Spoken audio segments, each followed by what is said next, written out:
Good morning, everybody. Or at least it's morning here in New York City. It is what, 8, almost 8:40. So good morning, everyone. This is Gene from NYC, and I'm back with another video. I will be talking about the Final Fantasy remake, the Final Fantasy VII, I should say, remake trailer. And as you can see, unlike certain writers at what is it, Kotaku, I actually have the original Final Fantasy VII. I have all 3 discs. One of the good things about being old school, I have a history with stuff. So anyway, I just finished watching the trailer, which is not terribly long. I have some mixed feelings about it. On the one hand, as a trailer, I don't think it's bad. It doesn't look bad. It's the visuals are gorgeous. There was a little bit of the voice acting. I thought it was okay. There's not, in my opinion, there's not enough in the trailer, especially when it comes to the voice acting, to really make an evaluation yet. I mean, it didn't sound awful. Barrett sounded fine to me. I will admit, yeah, there is sort of this, black preacher sort of to his voice. It's like, I'm here to take the load off your shoulders. But I don't mind that. I don't mind that. It doesn't bother me personally. And I know it bothers certain peoples who work at Kotaku and haven't played the game, but for me, I don't mind. It didn't sound all that egregious. It didn't sound ghetto or stereotypical, in my personal opinion. Now, I guess what this video is really going to be about, because there really isn't much to say about the trailer. It's just more how I feel about the idea of a remake. And look, I'm not against remakes. I mean, Square Enix is going to do it anyway, regardless of what I think. But for me, watching the trailer, how do I put it? The best way I can put it is that, for me, watching the trailer, it was like, I got a little bit of the warm fuzzies, but it was kind of like listening to a song, right, or watching an old music video, and it's like, oh, I remember this, but I'm not into that anymore, right? That's the best way that I can put it. It's like listening to, for me anyway, it's like listening to a song or seeing an old music video. It's like, oh, I remember really liking this thing when I was a kid, but I've moved on, I guess is the best way that I can put it. I just don't have the love for it that I once did. And perhaps it's just because I'm jaded on remakes, but I really don't think that this remake of Final Fantasy VII is going to truly be able to capture the spirit of the original, right? The thing about the original, and I'm actually gonna show the back of this for a good reason, right? There's this quote back here, quite possibly the greatest game ever made, and that was from Game Fan magazine back in 1997, right? This game is about as perfect as you can get for a Japanese RPG, or perhaps for any RPG. And I don't think that a remake can ever truly capture the spirit of that game. I mean, this game, while again being a timeless classic, it's an odd thing. This game, in my opinion, is a timeless classic, but it's also a product of its time, right? It's very 1990s with its character tropes and everything like that, and you really can't recapture that spirit of the mid and late 1990s. Ask Vince McMahon. He's been trying to recreate the Attitude Era ever since the Attitude Era ended almost 20 years ago. You really can't bring that spirit back. You can remind people of what it was, but you really can't make them feel it again. That's the best way that I can put it. There's also concerns that I have about how faithful this adaptation, this remake of Final Fantasy VII is going to be, because there's concern about changes to Tifa's redesign. There's concern about whether or not certain parts of the original game, such as what's I'm looking for, such as the the part in the game where Cloud has to cross dress and he has to like go into like the pleasure quarters of some part of town, and so he can get close to what's his name, Don Cornelio or something like that, and get information out of him. I've been hearing rumors that that part of the game might be altered or taken out, right? And then there's of course the combat system, which is a huge, of course, and important gameplay element. And I've been hearing rumors that it's going to be more, I guess, action RPG based. It's not going to be turn based like it was back in the 1990s. And to me, when you change those type of elements, you're changing the experience of the game. Anybody who gets this game, right, is now going to have a different experience beyond just graphics and sound, right? Because of changes in video game technology over the past 20 some years. But when you start changing things or adding things or taking things out, to me you are creating a different experience. I'm going to have a different experience, or I have a different experience than anybody who's going to be playing the Final Fantasy VII Remake. Especially if this remake is the first time they've ever played Final Fantasy VII.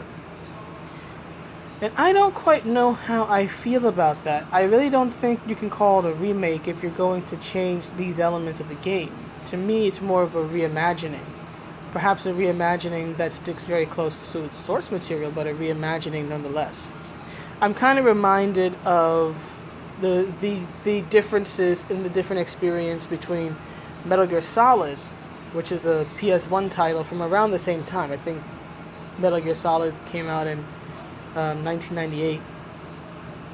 And then you have the Twin Snakes, which I think is for GameCube. And that to me is a reimagining of Metal Gear Solid. Again, a very close one, but it's still different because of the fact that they changed the voice track, right? The voice acting for some of the characters, such as Dr. Naomi Hunter. She had an accent. She had a British accent in the PlayStation version of the game, whereas in Twin Snakes she doesn't have it anymore because I think Twin Snakes came out around the time Metal Gear Solid 4 had, or 4 had already come out. And in 4 she didn't have the accent anymore, which honestly really was kind of grating to me because I'm just so used to her having the accent. This is what I mean, right? For me, Dr. Naomi Hunter always has this English accent. For someone who played Twin Snakes and that's their first experience with Metal Gear Solid, she doesn't. We don't have the same version of the character anymore, even something as relatively minor as that. So I really don't consider Twin Snakes, especially with the visuals, like they had Snake flipping around and it was so over the top, a lot of the stuff he was doing. And yeah, so long story short, I don't consider Twin Snakes to be a remake of Metal Gear Solid. I consider it to be a reimagining of Metal Gear Solid that sticks fairly close to the source material, but again, is not it. It does not provide the same experience. They changed a lot of things. And I get the same idea, I get the same feeling with this, that this is probably going to be the same thing. Then there's also how video games work today. Like when I got this game, or I should say when my mother got this game, because I was a teenager, not even teenager, 1997 I would have been 12. So I had no money. I didn't have a job. So when my mother got me and my brother this game all those many moons ago, as I showed you earlier, right, it was 3 discs for, one price. I forget how much it was. Maybe like 60, 70 bucks, maybe 80, I forget. But you got all that content, all that gameplay, for one set price.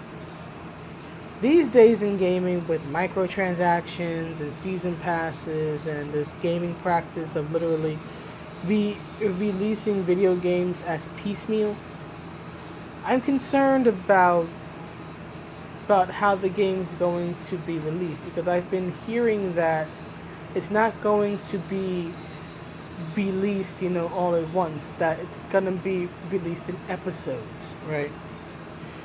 Possibly 3 episodes, possibly 7 episodes. Of course, Final Fantasy 7 episodes. I can understand that, but I'm not a fan of that practice. I'm not a fan of this whole, releasing video games piecemeal and then charging me, or charging gamers, I should say, 20, 30, 40, whatever amount of money for it. I'll give you an example. I remember hearing. Now I haven't played I have not played Street Fighter 5. I dipped out after 4. I was like, it's all the same. I have all the Street Fighter titles that I want. I'm done. So, but even though I don't play, at least I don't play the modern day Street Fighter games anymore, I do, because again of my history with the series, I do try to keep up with what's going on. And I remember hearing a while back, maybe a year or so ago, that like a new season pass had like come out at that time. And at that time, the two characters lists that were of note to me that were part of the season pass were Sagat and Sakura. And I believe that I remember hearing that the season pass was $30. And the first thought I had was, wait a second. And I want to be clear. I understand a season pass gives you access to more than just characters. And you get stages and music and costumes and all this other stuff. So I understand that. I understand there was much more to it. But again, the most important part to me was again finding out that Sagat and Sakura were in this season pass or whatever it's called. And the first thing I could think is, wait a second, you want me to pay $30 for 2 mainstay Street Fighter characters? Not for Street Fighter characters like, say, a Don, who haven't been featured in the longest, right? Not a new character, but for 2 mainstay characters in the series. One character going back so far that he was the boss in the original Street Fighter game. You want me to pay $30 for a season pass for that? Hell no! Hell to the no! I'm not paying $30 for 2 characters that have been standard for decades at this point. I'm not doing it. And honestly, I'm not doing it with this either. I don't need to purchase, this game piecemeal when I have the original right here. I still have a functioning PlayStation and a functioning PS2. Granted, I have to dust them off, but last I checked them, they still worked. So if I ever get an itch to play Final Fantasy VII again, I can just, again, dust it off, plug it in, and play. And bam, I'm right back in 1997. It's not hard for me. It's not hard for me at all. I don't need the Final Fantasy VII Remake. Maybe there are some people who do, because they don't have the systems of the game anymore. I'm not one of them, so I'm not particularly tempted to pick up this title.